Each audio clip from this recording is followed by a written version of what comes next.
ಹರೇ ಕೃಷ್ಣ. ಎಲ್ಲರಿಗೂ ದಂಡವತ್ ಪ್ರಣಾಮಗಳು. ನಮೋ ವಿಷ್ಣುಪದಾಯ ಕೃಷ್ಣ ಪ್ರೇಷ್ಠಾಯ ಭೂತಲೆ ಶ್ರೀಮತೆ ಭಕ್ತಿ ವೇದಾಂತ ಸ್ವಾಮಿನಿತಿ ನಾಮಿನೇ. ನಮೋ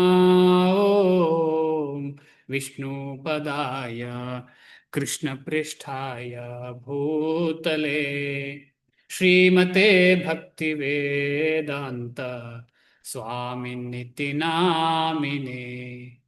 ನಮಸ್ತೆ ಸಾರಸ್ವತೆ ದೇವೆ ಗೌರವಾಣಿ ಪ್ರಚಾರಿಣೆ ನಿರ್ವಿಶೇಷ ಶೂನ್ಯವಾದಿ ಪಾಶ್ಚಾತ್ಯ ದೇಶತಾರಿಣಿ. ನಮಸ್ತೆ ಸಾರಸ್ವತೆ ದೇವೆ ಗೌರವಾಣಿ ಪ್ರಚಾರಿಣೆ ನಿರ್ವಿಶೇಷ ಶೂನ್ಯವಾದಿ ಪಾಶ್ಚಾತ್ಯ ದೇಶತಾರಿಣಿ. ಜಯ ಶ್ರೀ ಕೃಷ್ಣ ಚೈತನ್ಯ ಪ್ರಭು ನಿತ್ಯಾನಂದ ಶ್ರೀ ಅದ್ವೈತ ಗದಾಧರ ಶ್ರೀವಾಸಾದಿ ಗೌರ್ಭಕ್ತವೃಂದ.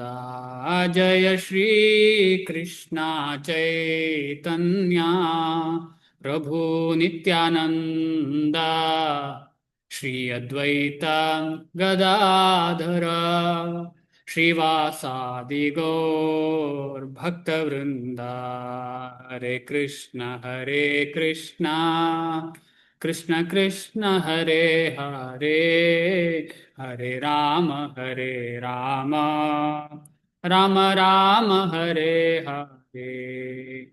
ಹರೇ ಕೃಷ್ಣ ಕೃಷ್ಣ ಕೃಷ್ಣ ಹರೇ ಹರೇ ಹರೇ ರಾಮ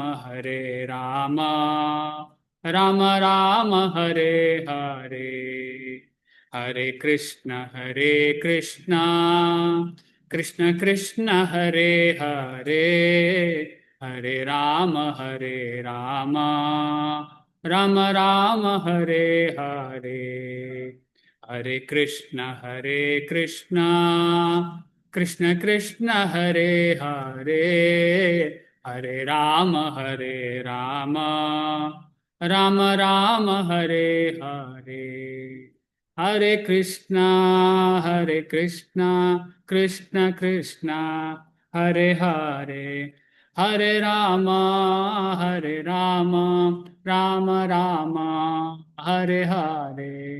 ಹರೇ ಕೃಷ್ಣ ಕೃಷ್ಣ ಕೃಷ್ಣ ಹರೇ ಹರೇ ಹರೇ ರಾಮ ರಾಮ ರಾಮ ಹರೇ ಹರೇ. ಜಯ ರಾಧಾ ಗೋವಿಂದ ರಾಧೆ. ಜಯ ರಾಧಾ ಮದನ್ ಮೋಹನ್ ರಾಧೆ. ಜಯ ರಾಧಾ ಗೋಪಿನಾಥ ರಾಧೆ. ಜಯ ಕೃಷ್ಣ ಬಲರಾಮ್ ಕೃಷ್ಣ ಬಲರಾಮ್. ಜಯ ವೃಂದಾವನ ಧಾಮ್ ಜಯ ಜಗನ್ನಾಥ ಬಲದೇವಾ ಸುಭದ್ರಮಾಯ. ಜಯ ಸುದರ್ಶನ ಜಯ ಲಕ್ಷ್ಮೀ ನರಸಿಂಹ ಜಯ ಅನಂತ ದೇ ಪ್ರಹ್ಲಾ ನರಸಿಂಹ ಜಯ ಅನಂತ ದೇ. ಜಯ ಗೌರನ್ನಿತಾಯ್ ಜಯ ಗೌರನ್ನಿತಾಯ್ ಜಯ ಗೌರನ್ನಿತಾಯ್. ಜಯ ಜಯ ಪ್ರಭುಪಾ ಜಯ ಜಯ ಪ್ರಭುಪಾ. ಹರಿನಾಮ ಸಂಕೀರ್ತನ ಕಿ ಜಯ. ಶ್ರೀಲ ಪ್ರಭುಪಾದ ಕಿ ಜಯ. ಮಂಗಳಾಚರಣೆ ಯಾರಾದ್ರೂ ಓದ್ತಿರಾದ್ರೆ ಅನ್ಮ್ಯೂಟ್ ಮಾಡಿ ಸ್ಟಾರ್ಟ್ ಮಾಡಿ. ಪ್ರೀತಿ ಮಾತಾಜಿ, ಪ್ರೀತಿ ಪಡಿಯಾರ್ ಮಾತಾಜಿ ಖಂಡಿತವಾಗಿ. ಹರೇ ಕೃಷ್ಣ ಪ್ರಭುಜಿ. ಹರೇ ಕೃಷ್ಣ. ಓಂ ನಮೋ ಭಗವತೆ ವಾಸುದೇವಾಯ. ಓಂ ಅಜ್ಞಾನತಿಮಿರಾಂಧಸ್ಯ ಜ್ಞಾನಾಂಜನಶಲಾಕಯ ಚಕ್ಷುರುನ್ಮೀಲಿತಂ ಯೇನ ತಸ್ಮೈ ಶ್ರೀಗುರವೇ ನಮಃ. ಶ್ರೀಚೈತನ್ಯಮನೋಭೀಷ್ಟಂ ಸ್ಥಾಪಿತಂ ಯೇನ ಭೂತಲೆ ಸ್ವಯಂ ರೂಪಃ ಕದಾ ಮಹ್ಯಂ ದದಾತಿ ಸ್ವಪದಾಂತಿಕಂ. वन्देऽहं श्रीगुरो श्रीयुतपदकमलं श्रीगुरुन् वैष्णवांश्च श्रीरूपं साग्रजातं सहगणरघुनाथान्वितं तं सजीवम् साद्वैतं सावधूतं परिजनसहितं कृष्णचैतन्यदेवं श्रीराधा कृष्णपादान् सहगणललिता श्रीविशाखान्वितांश्च हे कृष्ण करुणा सिंधो दीनबंधो जगत्पते गोपेश गोपिका कांता राधा कांत नमोस्तुते तप्त कांचन गौरांगी राधे वृंदावनेश्वरी वृषभानुसुते देवी प्रणमामि हरिप्रिये वाञ्छाकल्पतरुभ्यश्च कृपा सिन्धुभ्य एव च पतितानां पावनेभ्यो वैष्णवेभ्यो नमो नमः। जय श्री कृष्ण चैतन्य प्रभु नित्यानंद श्री अद्वैत गदाधरा श्रीवासादि गौर भक्तवृंद हरे कृष्णा कृष्णा कृष्णा हरे हरे हरे राम राम राम हरे हरे हरे कृष्णा कृष्ण कृष्णा हरे हरे हरे राम राम राम हरे हरे। ಧನ್ಯವಾದ ಮಾತಾಜಿ, ಧನ್ಯವಾದಗಳು. ಓಂ ನಮೋ ಭಗವತೆ ವಾಸುದೇವಾಯ. ಓಂ ನಮೋ ಭಗವತೆ ವಾಸುದೇವಾಯ. ಓಂ ನಮೋ ಭಗವತೆ ವಾಸುದೇವಾಯ. ಓಂ ಸುರಭ್ಯೈ ನಮಃ. ಓಂ ಸುರಭ್ಯೈ ನಮಃ. ಓಂ ಸುರಭ್ಯೈ ನಮಃ. ಮೂಕಂ ಕರೋತಿ ವಾಚಾಲಂ ಪಕ್ವಂ ಲಂಘಾಯತೆ ಗಿರಿಂ ಯತ್ಕೃಪಾತಮಹಂ ವಂದೇ ಶ್ರೀಗುರುಂ ದೀನತಾರಿಣಂ.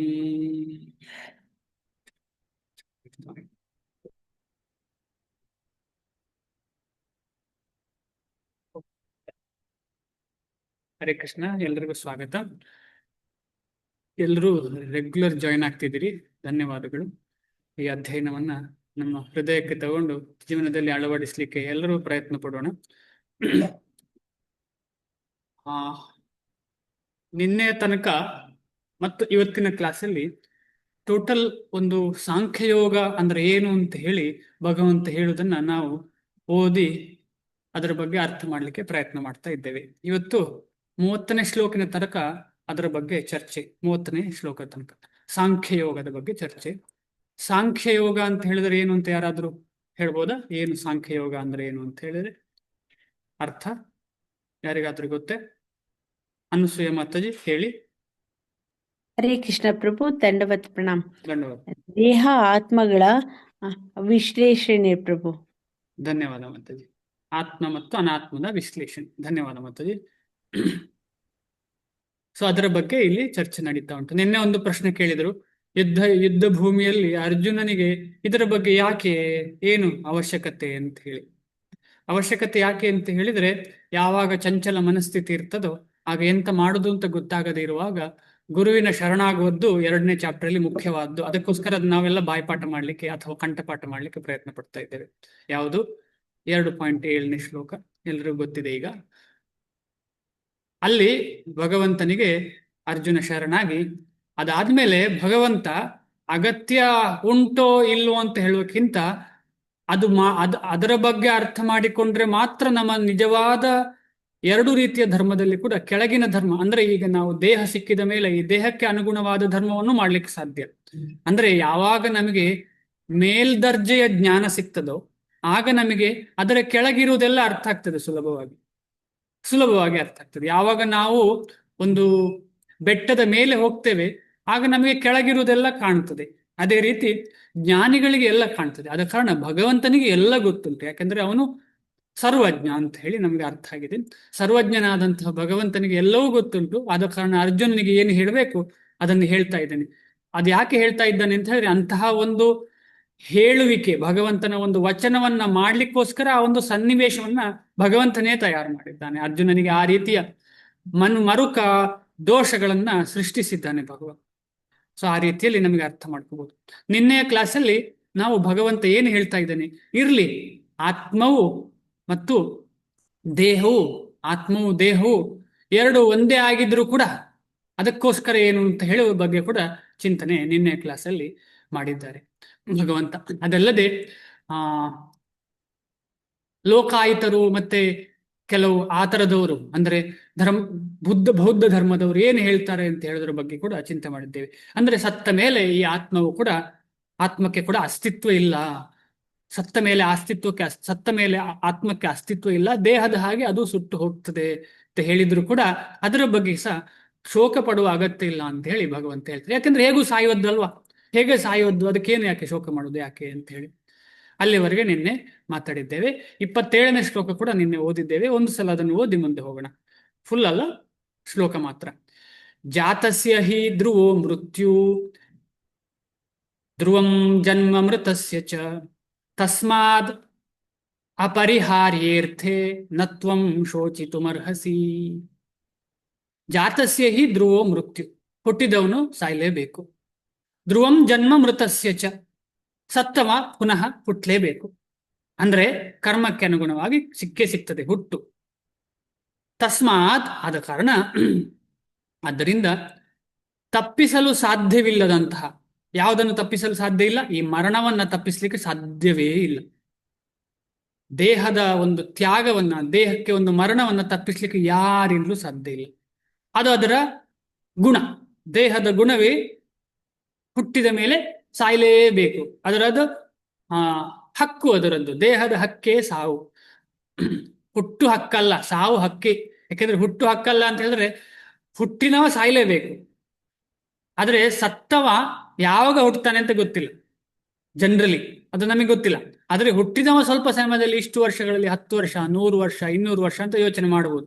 ಆದ್ರೆ ಸತ್ತಂತಹ ಒಂದು ದೇಹ ಪುನಃ ಯಾವಾಗ ರೂಪ ತಾಳ್ತದೆ ಅಂತ ನಮ್ಗೆ ಗೊತ್ತಿಲ್ಲ. ಆದ ಕಾರಣ ಇದರಲ್ಲಿ ನಮಗೆ ಅರ್ಥ ಮಾಡ್ಕೊಳ್ಬಹುದು, ಇದನ್ನ ಪರಿಹಾರ ಮಾಡಲಿಕ್ಕೆ ಸಾಧ್ಯ ಇಲ್ಲ, ಅಂದ್ರೆ ಸಾವನ್ನು ಗೆಲ್ಲಿಕ್ಕೆ ಯಾರಿಗೂ ಸಾಧ್ಯ ಇಲ್ಲ. ಆದ ಕಾರಣ ಇಂತಹ ವಿಚಾರದಲ್ಲಿ ಯಾಕೆ ತುಂಬಾ ಚಿಂತನೆ ಮಾಡ್ತಿದ್ದಿ? ಚಿಂತನೆ ಮಾಡಲಿಕ್ಕೆ ತುಂಬಾ ಬೇರೆ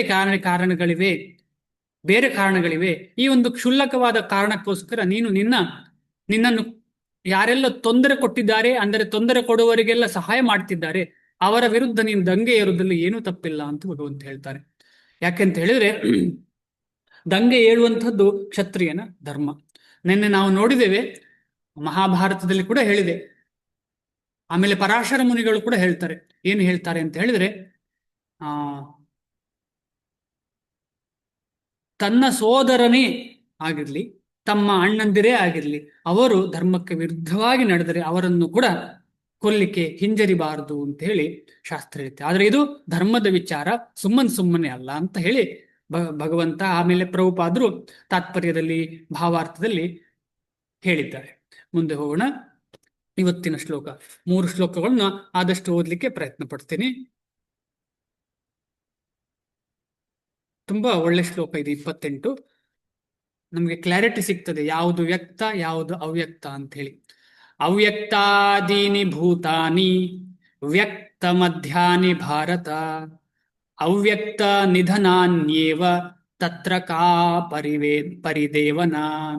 ಅವ್ಯಕ್ತಾದೀನಿ ಭೂತಾನಿ ವ್ಯಕ್ತ ಮಧ್ಯಾನಿ ಭಾರತ ಅವ್ಯಕ್ತ ನಿಧನಾನ್ಯೇವ ತತ್ರ ಕಾ ಪರಿದೇವನ. ಪರಿದೇವನ ಅಂದ್ರೆ ಬೇಜಾರು, ಶೋಕ. ಅವ್ಯಕ್ತ ಮತ್ತು ವ್ಯಕ್ತ ಅಂತ ಹೇಳೋ 2 ಪದ ಇಲ್ಲಿ ಉಪಯೋಗಿಸಿದ್ದಾರೆ. ವ್ಯಕ್ತ ಮತ್ತು ಅವ್ಯಕ್ತ. ಮಧ್ಯ ಅಂತ ಹೇಳಿದ್ರೆ ಮಧ್ಯ, 3 ವಿಚಾರ: ವ್ಯಕ್ತ, ಅವ್ಯಕ್ತ, ಆಮೇಲೆ ಮಧ್ಯ. 3 ವಿಚಾರವನ್ನು ಇಲ್ಲಿ ಅರ್ಥ ಮಾಡಬಹುದು. ಅಂದ್ರೆ ಯಾವುದಕ್ಕೂ ಒಂದು ಬಿಗಿನಿಂಗ್ ಅಂತ ಇದೆ, ಆಮೇಲೆ ಅದಕ್ಕೊಂದು ಮಧ್ಯದಲ್ಲಿ ಏನೋ ಇದೆ, ಆಮೇಲೆ ಎಂಡ್ ಅಂತ ಇದೆ. ಅಂದ್ರೆ ಈ ಶರೀರವು ವ್ಯಕ್ತವಾಗ್ತದೆ ಅಂದ್ರೆ ನಮ್ಮ ಕಣ್ಣಿಗೆ, ಅಂದ್ರೆ ಇಂದ್ರಿಯಕ್ಕೆ ಗೋಚರ ಆಗ್ತದೆ. ಈ ಶರೀರ, ಯಾವುದೇ ಶರೀರವಾಗ್ಲಿ, ಈ ಇಂದ್ರಿಯಕ್ಕೆ ಗೋಚರ ಆಗ್ತದೆ, ವ್ಯಕ್ತವಾಗ್ತದೆ. ಆಮೇಲೆ ಮಧ್ಯದಲ್ಲಿ ಆ ವ್ಯಕ್ತವಾದಂತಹ ದೇಹ ಬದಲಾವಣೆ ಆಗ್ತಾ ಇರುವುದನ್ನ ಕಾಣ್ತೇವೆ. ಆಮೇಲೆ ಅದು ಅಗೋಚರ ಆಗ್ತದೆ, ಆ ದೇಹ ಅಗೋಚರ ಆಗ್ತದೆ ಅಂತ ಹೇಳಿದ್ರೆ ಇರುವಂತಹ ಪ್ರಧಾನ ಅಂದ್ರೆ ಮಣ್ಣಿನೊಟ್ಟಿಗೆ ಮಣ್ಣಾಗ್ತದೆ. ಆಗ ನಮಗೆ ಆ ದೇಹ ಕಾಣುವುದಿಲ್ಲ. ಇದಕ್ಕೊಂದು ಉದಾಹರಣೆ ಆಚಾರ್ಯರು ಕೊಡ್ತಾರೆ. ಏನ್ ಕೊಡ್ತಾರೆ ಅಂತ ಹೇಳಿದ್ರೆ, ಈ ಮಣ್ಣಿನ ಮಡಿಕೆಗೂ ಮಣ್ಣಿಗೂ ಏನು ವ್ಯತ್ಯಾಸ ಇಲ್ಲ. ಮಣ್ಣಿನ ಮಡಿಕೆಗೂ ಮಣ್ಣಿಗೂ ಏನೂ ವ್ಯತ್ಯಾಸ ಇಲ್ಲ. ವ್ಯತ್ಯಾಸ ಏನು ಅಂತ ಹೇಳಿದ್ರೆ ಆ ಒಂದು ಶ್ರಮದಿಂದ ಮಾಡಿದಂಥ ವ್ಯತ್ಯಾಸ, ಅದಕ್ಕೊಂದು ಆಕಾರ ಕೊಟ್ಟಂತಹ ವ್ಯತ್ಯಾಸ ಅಷ್ಟೇ. ಅದೇ ರೀತಿಯಲ್ಲಿ ಈ ದೇಹಕ್ಕೂ ಈ ಪಂಚಮಹಾಭೂತದಿಂದ ಉಂಟಾದ ಈ ಭೂಮಿಗೂ ಏನೂ ವ್ಯತ್ಯಾಸ ಇಲ್ಲ, ಏನೂ ವ್ಯತ್ಯಾಸ ಇಲ್ಲ. ಅದು ವ್ಯಕ್ತ ಹೇಗೆ ಆಗ್ತದೆ ಅಂತ ಹೇಳಿದ್ರೆ ಕರ್ಮಕ್ಕೆ ಅನುಗುಣವಾಗಿ ಆ ದೇಹದ ಒಂದು ಉತ್ಪತ್ತಿ ಆಗ್ತದೆ, ದೇಹದ ಉತ್ಪತ್ತಿ. ಇಲ್ಲಂದ್ರೆ ಆ ದೇಹಕ್ಕೆ ಏನು ಬೆಲೆಯೂ ಇಲ್ಲ. ಆತ್ಮ ಬಂದು ಸೇರುವಾಗ ಮಾತ್ರ ಆ ದೇಹಕ್ಕೆ ಬೆಲೆ. ಅನುವಾದ ಮತ್ತು ಭಾವಾರ್ಥ ಜಗದ್ಗುರು ಶಿಲಪ್ರಭುಪಾದರಿಂದ. ಶಿಲಪ್ರಭುಪಾದರಿಗೆ ಜಯವಾಗಲಿ. ಸೃಷ್ಟಿಯಾದ ಎಲ್ಲ ಜೀವಿಗಳು ಮೊದಲು ಕಾಣುವುದಿಲ್ಲ, ಮಧ್ಯೆ ಕೆಲ ಕಾಲ ಕಾಣಿಸುತ್ತವೆ ಮತ್ತು ನಾಶವಾದ ಮೇಲೆ ಕಾಣಿಸುವುದಿಲ್ಲ. ಹೀಗಿರುವಾಗ ಶೋಕಕ್ಕೆ ಕಾರಣವೆಲ್ಲಿದೆ? ಇಲ್ಲಿ ನಾವು ಅರ್ಥ ಮಾಡಬೇಕು, ಆತ್ಮ ನಮಗೆ ಅಷ್ಟು ಸುಲಭವಾಗಿ ಕಾಣುವುದೇ ಇಲ್ಲ. ಆದ ಕಾರಣ ಇಲ್ಲಿ ದೇಹ ಕಾಣ್ತಾ ಇರೋದು ನಮಗೆ. ಆತ್ಮ ಯಾವತ್ತೂ ಒಂದೇ, ಅದು ಬದಲಾವಣೆ ಆಗುದು ಅಂತಲೇ ಇಲ್ಲ. ಇಲ್ಲಿ ದೇಹದ ಬಗ್ಗೆ ಮಾತಾಡ್ತಿದ್ದಾರೆ.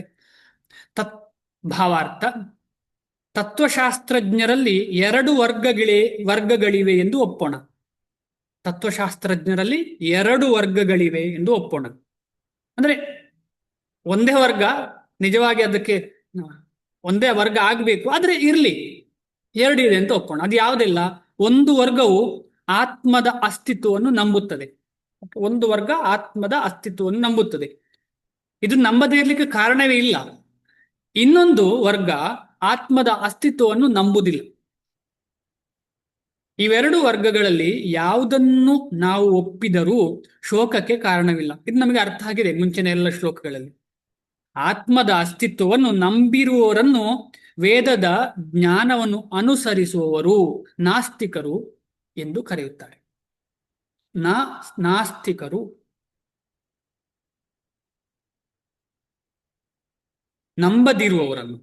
ನಂಬಿರುವವರನ್ನು ಆಸ್ತಿಕರು ಅಂತ ಹೇಳ್ತಾರೆ, ನಂಬದಿರುವವರನ್ನು ನಾಸ್ತಿಕರು ಅಂತ ಹೇಳ್ತಾರೆ. ವಾದಕ್ಕೋಸ್ಕರ ನಾವು ಈ ನಾಸ್ತಿಕವಾದವನ್ನು ಒಪ್ಪಿದರೂ ದುಃಖಿಸಲು ಕಾರಣವಿಲ್ಲ. ಆತ್ಮ ಇಲ್ಲ ಅಂತ ಹೇಳಿದ್ರು ಕೂಡ ದುಃಖಿಸ್ಲಿಕ್ಕೆ ಕಾರಣ ಇಲ್ಲ. ಹಿಂದಿನ ಶ್ಲೋಕದಲ್ಲಿ ಅರ್ಥ ಆಗಿದೆ. ಆತ್ಮದ ಪ್ರತ್ಯೇಕ ಅಸ್ತಿತ್ವವನ್ನು ಬಿಟ್ಟರೆ ಭೌತಿಕ ಅಂಶಗಳು ಸೃಷ್ಟಿಗೆ ಮೊದಲು ಅವ್ಯಕ್ತವಾಗಿರುತ್ತದೆ. ಸೃಷ್ಟಿಯ ಮೊದಲು ಎಲ್ಲ ಭೌತಿಕ ಅಂಶಗಳು, ಅಂದ್ರೆ ಈ ಪ್ರಕೃತಿಯು ಭಗವಂತನಲ್ಲಿ ಪ್ರಧಾನ ರೂಪದಲ್ಲಿ ಇರ್ತದೆ. ಅದಕ್ಕೆ ಪ್ರಧಾನ ಅಂತ ಹೆಸರು. ಸೃಷ್ಟಿಯ ಕೊನೆಯಲ್ಲಿ ಕೂಡ ಇದೆಲ್ಲ ಹೋಗಿ ಭಗವಂತನ ಒಟ್ಟಿಗೆ ಸೇರ್ತದೆ, ಭಗವಂತನಲ್ಲಿ ಇರ್ತದೆ. ಅಂದ್ರೆ ಭಗವಂತನೊಟ್ಟಿಗೆ ಸೇರ್ತದೆ ಅಂತ ಹೇಳಿದ್ರೆ ಎಲ್ಲಿ ಸೇರ್ತದೆ? ಅವನ ಹೊರಗಿನ ಜ್ಯೋತಿಯಲ್ಲಿ ಸೇರ್ತದೆ, ಜ್ಯೋತಿ ಹತ್ರ. ಆತ್ಮದ ಪ್ರತ್ಯೇಕ ಅಸ್ತಿತ್ವವನ್ನು ಬಿಟ್ಟರೆ ಭೌತಿಕ ಅಂಶಗಳು ಸೃಷ್ಟಿಗೆ ಮೊದಲು ಅವ್ಯಕ್ತವಾಗಿರುತ್ತವೆ. ಆಕಾಶದಿಂದ ವಾಯು ಉತ್ಪತ್ತಿಯಾಗುವಂತೆ, ವಾಯುವಿನಿಂದ ಅಗ್ನಿಯು ಉತ್ಪತ್ತಿಯಾಗುವಂತೆ, ಅಗ್ನಿಯಿಂದ ನೀರು ಉತ್ಪತ್ತಿಯಾಗುವಂತೆ ಮತ್ತು ನೀರಿನಿಂದ ಭೂಮಿಯು ವ್ಯಕ್ತವಾಗುವಂತೆ ಈ ಸೂಕ್ಷ್ಮ ಅವ್ಯಕ್ತ ಸ್ಥಿತಿಯಿಂದ ವ್ಯಕ್ತತೆಯು ಉಂಟಾಗುತ್ತದೆ. ಅಂದ್ರೆ ಹೇಗೆ ಉಂಟಾಗ್ತದೆ? ಶಬ್ದದಿಂದ, ಶಬ್ದ, ರೂಪ, ಹಾಗಾಗಿ ಲಾಸ್ಟಿಗೆ ಗಂಧ ಅಂತ ಹೇಳುವಂತೆ ಲಾಸ್ಟಿಗೆ ಭೂಮಿ ಬರ್ತದೆ.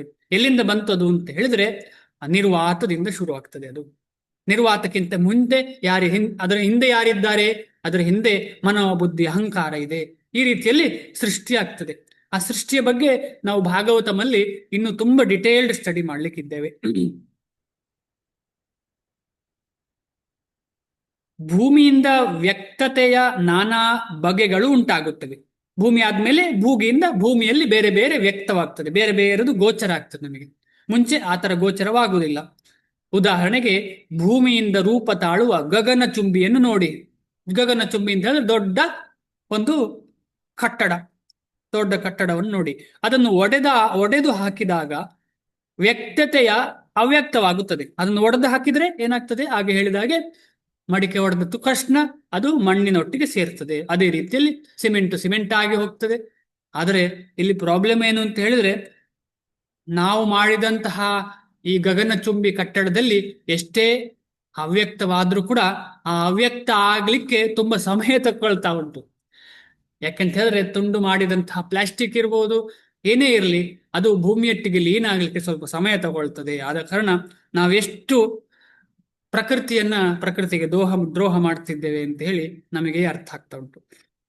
ಉದಾಹರಣೆಗೆ ಆಯ್ತು, ಅದನ್ನು ಒಡೆದು ಹಾಕಿದಾಗ ವ್ಯಕ್ತತೆಯು ಅವ್ಯಕ್ತವಾಗುತ್ತದೆ ಮತ್ತು ಕಟ್ಟಕಡೆಯ ಘಟ್ಟದಲ್ಲಿ ಅಣುಗಳಾಗಿ ಉಳಿಯುತ್ತವೆ. ಅಂದ್ರೆ ನೈಸರ್ಗಿಕ ನಿಯಮವೇ ಇದು. ನೈಸರ್ಗಿಕ ನಿಯಮವೇ ಇದು. ಭಗವಂತನ ಏನೇ ಸೃಷ್ಟಿ ಇರಲಿ, ಭಗವಂತನ ಏನೇ ಸೃಷ್ಟಿ ಭೌತಿಕ ಪ್ರಪಂಚದ ಒಳಗೆ ಇರಲಿ, ಆತ್ಮವನ್ನು ಹೊರತಾಗಿ ಬರುವಂತಹ ಈ ಪಂಚಮಹಾಭೂತದಿಂದ ಉಂಟಾದ ಯಾವುದೇ ಸೃಷ್ಟಿ ಇರಲಿ, ಅದು ಪುನಃ ಅದರ ಒಂದು ಭೌತಿಕತೆಯ ರೂಪವನ್ನು ಕಳೆದುಕೊಂಡ ತಕ್ಷಣ ಅದು ಅದರ ಮೂಲದ ಒಟ್ಟಿಗೆ, ಮೂಲ ಅಂತ ಹೇಳಿದ್ರೆ ಮಣ್ಣಾಗಲಿ ನೀರಾಗಲಿ ಅದರ ಒಟ್ಟಿಗೆ ಲೀನವಾಗ್ತದೆ.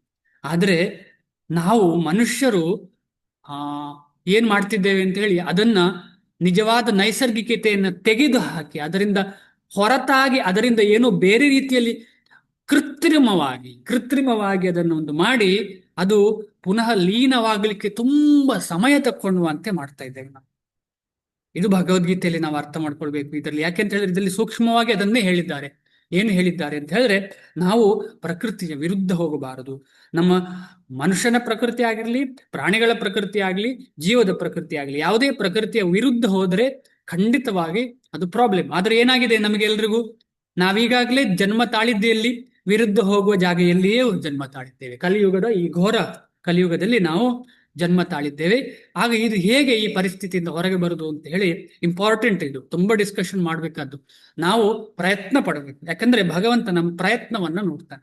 ನಾವು ಆದಷ್ಟು ಇಂತಹ ಕೃತ್ರಿಮವಾದಂತಹ ಬದಲಾವಣೆಗಳಿಗೆ ವಿರುದ್ಧವಾಗಿ ಹೋಗ್ಲಿಕ್ಕೆ ಪ್ರಯತ್ನ ಪಡಬೇಕು. ಅದನ್ನು ಆಗಲಿ ಇರ್ಲಿ ಒಳ್ಳೇದು ಅಂತ ಹೇಳ್ತಾ ಹೋಗಬಾರ್ದು. ಅದು ತಪ್ಪು, ಮಹಾ ತಪ್ಪು. ಯಾಕಂದ್ರೆ ಭಗವಂತ ನಮ್ಮ ಹೃದಯದಲ್ಲಿ ನೋಡ್ತಾ ಇದ್ದಾನೆ ಪರಮಾತ್ಮನಾಗಿ.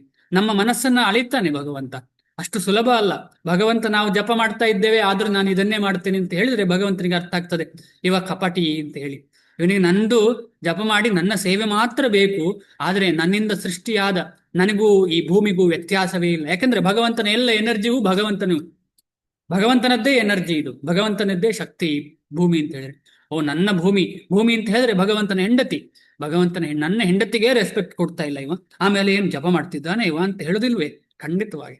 ಆದ ಕಾರಣ ನಮ್ಮ ಹೃದಯ ಮಾರ್ಪಾಟಾಗಬೇಕು ಅಂತ ಹೇಳಿದ್ರೆ ಜಪ ಮಾಡ್ತಾ ಮಾಡ್ತಾ ಭಗವಂತ ಸೃಷ್ಟಿಸಿದ ಈ ಭೂಮಿಯನ್ನು ಕೂಡ ನಾವು ಚೆನ್ನಾಗಿ ನೋಡ್ಕೊಳ್ಬೇಕಂದ್ರೆ ಭೂಮಿ ನಮ್ಮನ್ನು ನೋಡ್ಕೊಳ್ತಾಳೆ. ಧರ್ಮೋ ರಕ್ಷತಿ ರಕ್ಷಿತಃ ಅಂತ ಹೇಳ್ತಾರೆ. ಶಕ್ತಿ ಸ್ಥಾಯಿತ್ವ ನಿಯಮವು ಇದ್ದೇ ಇದೆ. ಆದರೆ ಕಾಲಗತಿಯಲ್ಲಿ ವಸ್ತುಗಳು ವ್ಯಕ್ತವಾಗುತ್ತವೆ ಮತ್ತು ಅವ್ಯಕ್ತವಾಗುತ್ತವೆ. ಇದೇ ವ್ಯತ್ಯಾಸ. ಆದುದರಿಂದ ವ್ಯಕ್ತತೆಯ ಘಟ್ಟವಾಗಲಿ ಅವ್ಯಕ್ತತೆಯ ಘಟ್ಟವಾಗಲಿ ಶೋಕಕ್ಕೆ ಕಾರಣವೆಲ್ಲಿದೆ? ಹೇಗೋ ಏನು ಅವ್ಯಕ್ತ ಸ್ಥಿತಿಯಲ್ಲಿ ಸಹ ವಸ್ತುಗಳು ನಷ್ಟವಾಗುವುದಿಲ್ಲ. ಇದು ತುಂಬಾ ಇಂಪಾರ್ಟೆಂಟ್ ಡಿಸ್ಕಷನ್. ನಾವು ಅಯ್ಯೋ ಅವ್ರು ಹೀಗೆ ಹೇಳ್ತಿದ್ದಾರೆ, ಅವ್ರು ಹಾಗೆ ಹೇಳ್ತಿದ್ದಾರೆ ಅಂತೇಳಿ ನಾವು ಚಂಚಲ ಆಗ್ತೇವಲ್ಲ. ಆ ಚಂಚಲಕ್ಕೆ ಹೊರಗೆ ಬರ್ಲಿಕ್ಕೆ ಇದೆಯಾ? ಏನು ಕೊನೆಗೆ ಇದು ಭಗವಂತನ ಸೃಷ್ಟಿ. ಆಯ್ತು, ಏನೋ ಆಯ್ತು, ಪ್ರಾಬ್ಲಮ್ ಆಗಿದೆ, ಆದ್ರೆ ಕೊನೆಗೆ ಏನು ಉಳಿತದೆ? ಏನು ಇಲ್ಲ. ಆದ ಕಾರಣ ನಾವು ಏನನ್ನು ಫೋಕಸ್ ಮಾಡಬೇಕು? ನಮ್ಮ ನಿತ್ಯ ಧರ್ಮವಾದ ಜಪವನ್ನಾಗ್ಲಿ ಭಗವಂತನ ಕೈಂಕರ್ಯವನ್ನಾಗ್ಲಿ ಫೋಕಸ್ ಮಾಡಬೇಕು. ಅದನ್ನೇ ನಾವು ಮೇನ್ ಇಂಪಾರ್ಟೆಂಟ್ ಆಗಿ ತಕೊಳ್ಬೇಕು ಅಂತ ಹೇಳಿ ನಮಗೆ ಸುಲಭವಾಗಿ ಮುಂದೆ ಹೋಗ್ಲಿಕ್ಕೆ ಈಸಿ ಆಗ್ತದೆ. ಇಲ್ಲದ್ರೆ ನಮಗೆ ದೇಹದಲ್ಲಿ ಆಗಲಿ ಮನಸ್ಸಿನಲ್ಲಿ ಆಗುವ ಬದಲಾವಣೆಗಳಿಂದ ನಮ್ಮ ನಿತ್ಯ ಕೈಂಕರ್ಯಗಳು ಸ್ಥಗಿತ ಆಗ್ತದೆ. ಇಲ್ಲಾಂದ್ರೆ ಅಲ್ಲಿ ಫೋಕಸ್ಸೇ ಬರುವುದಿಲ್ಲ. ಆದ ಕಾರಣ ನಾವೆಲ್ಲರೂ ಸೇರಿ ಇದರ ಬಗ್ಗೆ ಡಿಸ್ಕಷನ್ ಮಾಡ್ಬೇಕು. ಯಾಕಂದ್ರೆ ನಾವೆಲ್ಲ ಯಾರು ಪರ್ಫೆಕ್ಟ್ ಅಲ್ಲ. ಇಲ್ಲಿ ನಾವೆಲ್ಲ ನಮ್ಮದೇ ಸ್ತರದಲ್ಲಿ ಪ್ರಯತ್ನ ಪಡುವಂತಹ ಜೀವಗಳು. ನಾವೆಲ್ಲರೂ ಪ್ರಯತ್ನ ಪಟ್ಟು ಸೇರಿದ್ರೆ ಏನಾಗ್ತದೆ ಅಂತ ಹೇಳಿದ್ರೆ ಮುಂದೆ ಹೋಗ್ಲಿಕ್ಕೆ ಆಗ್ತದೆ. ಪ್ರಾರಂಭದಲ್ಲಿ ಹೇಗೋ ಏನೋ ಅವ್ಯಕ್ತ ಸ್ಥಿತಿಯಲ್ಲಿ ಸಹ ವಸ್ತುಗಳು ನಷ್ಟವಾಗುವುದಿಲ್ಲ. ಯಾಕಂದ್ರೆ ಅವ್ಯಕ್ತ ಸ್ಥಿತಿಯಲ್ಲಿ ಕೂಡ ವಸ್ತುಗಳು ಇರ್ತದೆ, ಆದ್ರೆ ಅವ್ಯಕ್ತ ಸ್ಥಿತಿಯಲ್ಲಿ ಇರ್ತದೆ, ವ್ಯಕ್ತವಾಗಿರುವುದಿಲ್ಲ, ಅಗೋಚರ ಸ್ಥಿತಿಯಲ್ಲಿ ಇರ್ತದೆ. ಪ್ರಾರಂಭದಲ್ಲಿ ಮತ್ತು ಕೊನೆಯಲ್ಲಿ ಎಲ್ಲ ಮೂಲ ಅಂಶಗಳು ಅವ್ಯಕ್ತವಾಗಿಯೇ ಇರುತ್ತದೆ, ಮಧ್ಯದಲ್ಲಿ ಮಾತ್ರ ಅವು ವ್ಯಕ್ತವಾಗುತ್ತದೆ. ಇದರಿಂದ ಅಂತಹ ಗಣನೀಯ ಭೌತಿಕ ವ್ಯತ್ಯಾಸವೇನೂ ಆಗುವುದಿಲ್ಲ. ಇದು ಹುಟ್ಟು ಸಾವಿನ ಬಗ್ಗೆ ಹೇಳ್ತಾ ಇರೋದು. ಈ ದೇಹ ಸಿಗ್ತವಲ್ಲ ನಮಗೆ, ದೇಹ ಸಿಕ್ಕಿದ ಮೇಲೆ ದೊಡ್ಡ ವ್ಯತ್ಯಾಸ ಏನು ಆಗುದಿಲ್ಲ. ಈ ದೇಹ ಸಿಕ್ಕಿದ್ದು ಅಂತ ಹೇಳಿ ಪುನಃ ಕರ್ಮದ ಸೈಕಲ್ ಅಲ್ಲೇ ಸಿಕ್ಕಾಕೊಳ್ತೇವೆ ನಾವು ಅಂತ ಹೇಳಿ ನಾವು ನಿನ್ನೆ ಡಿಸ್ಕಷನ್ ಮಾಡಿದ್ದೇವೆ. ಈ ವೃತ್ತಿಯಿಂದ ವೃತ್ತದ ಒಳಗೆ ಸಿಕ್ಕಾಕೊಂಡು ಆ ವೃತ್ತದಿಂದ ಹೊರಗೆ ಬರ್ಲಿಕ್ಕೆ ಆಗ್ತಾ ಇಲ್ಲ ನಮಗೆ. ಜನ್ಮ ಮೃತ್ಯು ಜರಾ ವ್ಯಾಧಿ ಅಂತ ಹೇಳುವ ವೃತ್ತಿಯಲ್ಲಿ ನಾವು ವೃತ್ತದಲ್ಲಿ ಸಿಕ್ಕಾಕೊಳ್ತೇವೆ. ಅದರಿಂದ ಹೊರಗೆ ಬರೋದು ಕಷ್ಟ ಆಗ್ತದೆ. ಆದ ಕಾರಣ ಈ ದೇಹ ಸಿಗ್ಲೇಬಾರದು. ಈ ಭೌತಿಕವಾದ ಶರೀರ ನಮಗೆ ಬೇಡಲೇ ಬೇಡ ಅಂತ ಹೇಳುದು ಉದ್ದೇಶ. ಸಿಕ್ಕಿದ್ರೆ ಹೇಗೆ ಸಿಗ್ಬೇಕು? ನಿತ್ಯ ಭಕ್ತನಾದಂತಹ ದೇಹ ಸಿಗಬೇಕು ನಮಗೆ. ಆ ದೇಹದಿಂದ ಭಗವತ್ ಕೈಂಕರ್ಯ ಮಾಡುವಂತಹ ದೇಹ ಸಿಗಬೇಕು ಅಂತ ಹೇಳಿ ನಾವು ಆಶಿಸಬೇಕು. ಕಾಲಕ್ರಮದಲ್ಲಿ ಈ ಐಹಿಕ ದೇಹಗಳು ನಾಶವಾಗುತ್ತದೆ. ಅಂತವಂತ ಇಮೇ ದೇಹ. ಆದರೆ ಆತ್ಮನಿತ್ಯವಾದದ್ದು ನಿತ್ಯಸ್ಯೋಕ್ತಾಹ ಶರೀರಿಣಃ ಎನ್ನುವ ವೈದಿಕ ನಿರ್ಣಯವನ್ನು ಭಗವದ್ಗೀತೆಯು ಹೇಳುತ್ತದೆ. ಇದನ್ನು ನಾವು ಒಪ್ಪಿಕೊಂಡರೆ ದೇಹವು ಒಂದು ಉಡುಪಿನಂತೆ ಎನ್ನುವುದನ್ನು ಸದಾ ನೆನಪಿಡಬೇಕು. ಉಡುಪಿನ ಬದಲಾವಣೆ ಆಯಿತೆಂದು ದುಃಖ ಪಡುವುದು ಏಕೆ? ನಿತ್ಯವಾದ ಆತ್ಮಕ್ಕೆ ಸಂಬಂಧಿಸಿದಂತೆ ಐಹಿಕ ಶರೀರಕ್ಕೆ ವಾಸ್ತವಿಕವಾದ ಅಸ್ತಿತ್ವವಿಲ್ಲ. ನಿತ್ಯವಾದ ಆತ್ಮಕ್ಕೆ ಸಂಬಂಧಿಸಿದಂತೆ ಐಹಿಕ ಶರೀರಕ್ಕೆ ವಾಸ್ತವಿಕವಾದ ಅಸ್ತಿತ್ವವಿಲ್ಲ. ಅಂದ್ರೆ ಸ್ವಲ್ಪ ಸಮಯ ಅದೊಂದು ಅಸ್ತಿತ್ವ ಇರ್ತದೆ ಅಷ್ಟೇ. ಆದರೆ ವಾಸ್ತವಿಕವಾಗಿ ಶರೀರಕ್ಕೂ ಆತ್ಮಕ್ಕೂ ಸಂಬಂಧವೇ ಇಲ್ಲ. ಆದರೆ ಸಂಬಂಧವಿಲ್ಲದರ ಜೊತೆ ಇದ್ದೇವೆ. ಇದಕ್ಕೊಂದು ಉದಾಹರಣೆ ಶ್ರೀಲ ಪ್ರಭುಪಾದರು ಹೇಳ್ತಾರೆ. ಮೀನನ್ನು ನೀರಿಂದ ಹೊರಗೆ ತೆಗೆದ್ರೆ ಏನಾಗ್ತದೆ? ಮೀನನ್ನು ನೀರಿಂದ ಹೊರಗೆ ತೆಗೆದ್ರೆ ಮೀನು ಬಡ ಬಡ ಬಡ ಒದ್ದಾಡ್ತದೆ, ಸಾಯ್ತದೆ. ಅದೇ ರೀತಿಯಲ್ಲಿ ಈ ಆತ್ಮಕ್ಕೆ ಈ ದೇಹ ಕೊಟ್ಟಿದ್ದಾರೆ. ಆತ್ಮದ ಮತ್ತು ದೇಹಕ್ಕೆ ಸಂಬಂಧವೇ ಇಲ್ಲ. ಆತ್ಮ ಎಲ್ಲಿರಬೇಕು? ಭಗವಂತನ ಧಾಮದಲ್ಲಿ ಇರಬೇಕಾದ್ದು ಆತ್ಮ. ಅಥವಾ ಇಲ್ಲಿ ಇದ್ರೂ ಕೂಡ ಭಗವಂತನ ಸೇವೆಗೋಸ್ಕರ ಇಲ್ಲಿರಬೇಕಾದ್ದು ಆತ್ಮ. ಆದರೆ ಇಲ್ಲಿ ಏನಾಗಿದೆ? ಭಗವಂತನಿಗೆ ವಿಮುಖವಾಗಿ ಭೂಮಿಯಲ್ಲಿ ಬಿದ್ದಿದೆ. ನೀರಿನಲ್ಲಿ ಇರಬೇಕಾದ್ದು ಭೂಮಿಯಲ್ಲಿ ಬಿದ್ದಿದೆ. ವಿಲ ಒದ್ದಾಡ್ತಾ ಉಂಟು. ನನ್ನನ್ನು ಇಲ್ಲಿ ಬಂಧನದಲ್ಲಿ ಇತ್ತಿದ್ಯಲ್ಲ ಅಂತ ಹೇಳಿ ಆತ್ಮ ಈ ಬಂಧನದಲ್ಲಿ ಒಳಪಟ್ಟಿದೆ. ಇಲ್ಲದ್ರೆ ಆತ್ಮಕ್ಕೆ ಬಂಧನವೇ ಇಲ್ಲ, ಬಂಧನದ ಅಗತ್ಯವೇ ಇಲ್ಲ. ಆದರೆ ಆತ್ಮವು ಬಂಧನಕ್ಕೆ ಒಳಪಟ್ಟಿದೆ. ಇದನ್ನು ನಾವು ಒಪ್ಪಿಕೊಂಡರೆ ದೇಹವು ಒಂದು ಉಡುಪಿನಂತೆ ಎನ್ನುವುದು ಸದಾ ನೆನಪಿಡಬೇಕು. ಉಡುಪಿನ ಬದಲಾವಣೆ ಆಯಿತೆಂದು ದುಃಖ ಪಡುವುದು ಏಕೆ? ನಿತ್ಯವಾದ ಆತ್ಮಕ್ಕೆ ಸಂಬಂಧಿಸಿದಂತೆ ಐಹಿಕ ಶರೀರಕ್ಕೆ ವಾಸ್ತವಿಕವಾದ ಅಸ್ತಿತ್ವವಿಲ್ಲ. ಅದು ಕನಸಿನಂತೆ. ಈ ದೇಹ ಸಿಕ್ಕಿದ್ದು ನಮಗೆ ಕನಸಿನಂತೆ, ನಿಜವಾಗಿ ಅಲ್ಲ. ಅದಕ್ಕೋಸ್ಕರ ಮುಂಚಿನಲೇ ಹೇಳ್ತಾ ಇದ್ದೇವೆ ನಾವು ನಿತ್ಯ ಧರ್ಮ ಮತ್ತು ನೈಮಿತ್ತಿಕ ಧರ್ಮ ಅಂತ. ಈ ಕನಸಿನ ಧರ್ಮವೇ ನೈಮಿತ್ತಿಕ ಧರ್ಮ. ಈ ಕನಸಿನ ಧರ್ಮ ಅಂತ ಹೇಳಿದ್ರೆ ನೈಮಿತ್ತಿಕ ಧರ್ಮ. ನಿಜವಾದ ಆತ್ಮದ ಧರ್ಮವೇ ನಿತ್ಯ ಧರ್ಮ. ನಿತ್ಯವಾದ ಆತ್ಮಕ್ಕೆ ಸಂಬಂಧಿಸಿದಂತೆ ಆಯ್ತದು ಎರಡೆರಡು ಸಲ ಓದ್ತಿದ್ದೀನಿ. ಕನಸಿನಲ್ಲಿ ನಾವು ಆಕಾಶದಲ್ಲಿ ಹಾರಾಡುವ ಯೋಚನೆಯನ್ನು ಮಾಡಬಹುದು. ರಾಜನಂತೆ ರಥದಲ್ಲಿ ಕುಳಿತುಕೊಳ್ಳುವ ಯೋಚನೆಯನ್ನು ಮಾಡಬಹುದು. ಆದರೆ ಎಚ್ಚರಿಕೆಯಾದ ನಾವು ಆಕಾಶದಲ್ಲಿಯೂ ಇಲ್ಲ, ರಥದಲ್ಲಿಯೂ ಕುಳಿತಿಲ್ಲ ಎನ್ನುವುದನ್ನು ಕಾಣಬಹುದು. ವೇದಜ್ಞಾನವು ಐಹಿಕ ದೇಹವು ಅಸ್ತಿತ್ವದಲ್ಲಿರುವುದಿಲ್ಲ ಎನ್ನುವ ಆಧಾರದ ಮೇಲೆ ಆತ್ಮ ಸಾಕ್ಷಾತ್ಕಾರಕ್ಕೆ ಪ್ರೋತ್ಸಾಹ ನೀಡುತ್ತದೆ. ಆದುದರಿಂದ ಆತ್ಮವು ಇದೆ ಎಂದು ನಂಬಲಿ ಅಥವಾ ಇಲ್ಲ ಎಂದು ನಂಬಲಿ, ದೇಹವು ನಷ್ಟವಾಯಿತೆಂದು ದುಃಖ ಪಡಲು ಕಾರಣವೇ ಇಲ್ಲ. ಇಲ್ಲಿ ನೋಡಿ ಎಷ್ಟು ಚೆನ್ನಾಗಿ ಉದಾಹರಣೆ ಕೊಟ್ಟಿದ್ದಾರೆ ಶ್ರೀಲ ಪ್ರಭುಪಾದರು ಅಂತ ಹೇಳಿ. ಏನು ಹೇಳ್ತಿದ್ದಾರೆ? ನಮ್ಮ ದೇಹ ಅಂತ ಹೇಳಿದ್ರೆ, ಈ ದೇಹ ಸಿಕ್ಕಿದ್ದು ಅಂತ ಹೇಳಿದ್ರೆ ಒಂದು ಕನಸಷ್ಟೇ. ಆದ್ರೆ ನಾವೆಲ್ಲ ಈ ಕನಸಿನಲ್ಲೇ ಒದ್ದಾಡ್ತಾ ಇದ್ದೇವೆ. ಕನಸಿನ ಬಗ್ಗೆ ಅಯ್ಯೋ ಅವರು ಹಾಗಿದ್ದಾರೆ, ಇವರು ಹೀಗಿದ್ದಾರೆ, ಅವರು ನನಗೆ ತೊಂದರೆ ಕೊಟ್ಟರು ಅಂತ ಹೇಳಿ ನಾವು ತುಂಬಾ ಚಿಂತೆ ಮಾಡ್ತೇವೆ. ನಿಜವಾಗಿ ಯೋಚನೆ ಮಾಡಿ, ಈ ದೇಹದ ಅಂತ್ಯ ಆದ ಮೇಲೆ ಅವರೊಟ್ಟಿಗೆ ನಮ್ಗೆ ಏನಾದ್ರೂ ಸಂಬಂಧ ಇದೆಯಾ? ತುಂಬಾ ಕ್ಲೋಸ್ ರಿಲೇಶನ್ಶಿಪ್, ಎಷ್ಟು ಹತ್ತಿರ ಸಂಬಂಧ ಅಂತ ಹೇಳಿದ್ರೆ ಒಬ್ಬರು ಬಿಟ್ಟರು ಇನ್ನೊಬ್ರು ಇಲ್ಲ ಅಂತ ಹೇಳುವಂತಹ ಸಂಬಂಧ. ಆದ್ರೆ ಒಂದು ಸಲ ನಮಗೆ ಮರಣ ಅಂತ ಬಂದ ಮೇಲೆ ಅಥವಾ ಮರಣ ಬಂದ ನಂತರ ಅವರಿಗೂ ನಮಗೂ ಯಾವ ರೀತಿಯ ಸಂಬಂಧ ಇದೆ? ಇದೊಂದು ಕನಸಲ್ವಾ? ಇದೊಂದು ಕನಸೆ. ಆ ಕನಸಿನಲ್ಲೇ ನಾವು ಚಿಂತೆ ಮಾಡ್ತಾ ಇದ್ದೇವೆ. ಆದ ಕಾರಣ ನಾವು ಇದನ್ನು ತುಂಬಾ ಸೀರಿಯಸ್ ಆಗಿ ಥಿಂಕ್ ಮಾಡಬೇಕು. ನಮ್ಮ ದೈನಂದಿನ ಜೀವನದಲ್ಲಿ ನಾವು ಎಷ್ಟು ರೀತಿಯ ಕಲ್ಪನಾ ಪ್ರಪಂಚದಲ್ಲಿ ಮುಳುಗಿದ್ದೇವೆ ಅಂತ ಹೇಳಿ. ನಾವೆಷ್ಟು ರೀತಿಯ ಕಲ್ಪನಾ ಪ್ರಪಂಚದಲ್ಲಿ ಮುಳುಗಿದ್ದೇವೆ. ಇದು ನಾನು ಕೆಲಸ ಮಾಡುದು, ಇದು ನನ್ನ ಕೆಲಸ, ಇದು ನನ್ನ ಮನೆ, ಇದು ನನ್ನ ಬಾಸ್. ಈ ರೀತಿಯಲ್ಲಿ ತುಂಬಾ ಕಲ್ಪನಾ ಪ್ರಪಂಚದಲ್ಲಿ ನಾವೆಲ್ಲ ತೊಡಗಿದ್ದೇವೆ. ಇದು ನನ್ನ ಹೆಂಡತಿ, ನನ್ನ ಮಕ್ಕಳು, ನನ್ನ ಗಂಡ ಅಂತೇಳಿ. ಆದ್ರೆ ನಾವೊಂದು ಆತ್ಮ ಅಂತ ಹೇಳುವುದನ್ನ ಈ ಶ್ಲೋಕಗಳೆಲ್ಲ ಹೇಳ್ತಾ ಉಂಟು. ಏನು? ನಾನೊಂದು ಆತ್ಮ, ಆದ್ರೆ ನನಗೆ ಈ ಬಂಧನದಲ್ಲಿ ಇರುವ ಕಾರಣ ಇದನ್ನೆಲ್ಲ ಮಾಡ್ತಾ ಇದ್ದೇನೆ. ಈ ಬಂಧನದಲ್ಲಿ ಇರುವ ಕಾರಣ ನಾನು ಇದೆಲ್ಲ ಮಾಡಬೇಕಾಗಿದೆ. ಆದ್ರೆ ಇದೆಲ್ಲ ಮಾಡುವ ಉದ್ದೇಶ ಎಂತ ಅಂತ ಹೇಳಿದ್ರೆ, ಈ ಬಂಧನದಿಂದ ಹೊರಗೆ ಬರುವುದೇ ಮಾಡುವ ಉದ್ದೇಶ. ಅದಕ್ಕೋಸ್ಕರ ಇದಕ್ಕೆಲ್ಲ ಆಶ್ರಮ ಅಂತ ಹೇಳ್ತಾರೆ.